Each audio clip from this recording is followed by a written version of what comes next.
Hello' guys, নমস্কাৰ। কোমৰক চুটো। আজি মই দেখুৱাম আপোনালোক কচুথুৰিৰে কচু আঞ্জা বনোৱা। তো ভিডিঅ'টো আপোনালোকে স্কিপ নকৰাকৈ আগলৈকে চাই থাকক।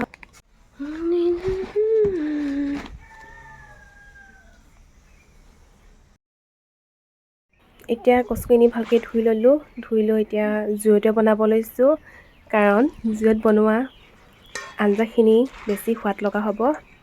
তো মই এতিয়া জুইত সেইখিনি হাফ বইল কৰি উলিয়াই দিম।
এতিয়া জালুকখিনি খুন্দি ল'ম, লগতে ধনিয়া গুটি কেইটামানো দি দিছোঁ।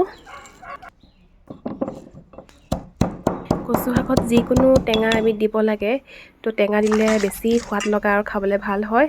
তো মোৰ ঘৰত বেলেগ টেঙা নাছিলে, বিলাহী আছিলে, তো বিলাহীখিনি মই ধুই লৈছোঁ।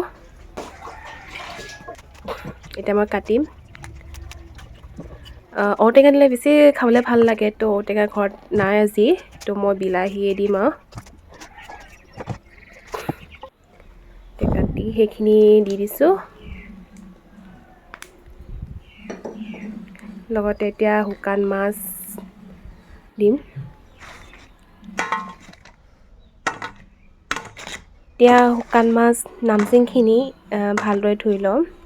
নামচিংখিনি মানে আমাৰ ভাষাত মানে নামচিং বুলিয়ে কয়। তো সেইখিনি ভালকৈ ধুই লৈ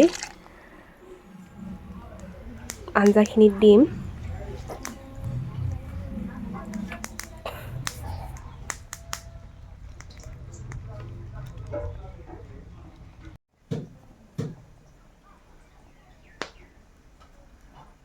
এতিয়া আধা ঘণ্টাৰ পাছত সম্পূৰ্ণ চব্জিখিনি হৈ গৈছে, একদম খাব পৰা হৈ গৈছে আৰু ৰেডি হৈ গৈছে। তেনেকৈ আপোনালোকে বনাই খাবচোন, বহুত টেষ্টি লাগে। আৰু মই ইয়াত কোনো তেল ব্যৱহাৰ কৰা নাই, তো বইল কৰিহে সেইখিনি বনাইছোঁ। মাছৰ আঞ্জা বনোৱা আৰু বেলেগ বেলেগ প্ৰচেছ আছে, তো মই এটা প্ৰচেছ আপোনালোকৰ আগত শ্বেয়াৰ কৰিলোঁ, আৰু এটা প্ৰচেছ মই শ্বেয়াৰ কৰিবলৈ চেষ্টা কৰিম। যদি আপোনালোকে ভিডিঅ'টো ভাল পালে লাইক, শ্বেয়াৰ আৰু চেনেলটো ছাবস্ক্ৰাইব কৰি থৈ দিব। ধন্যবাদ।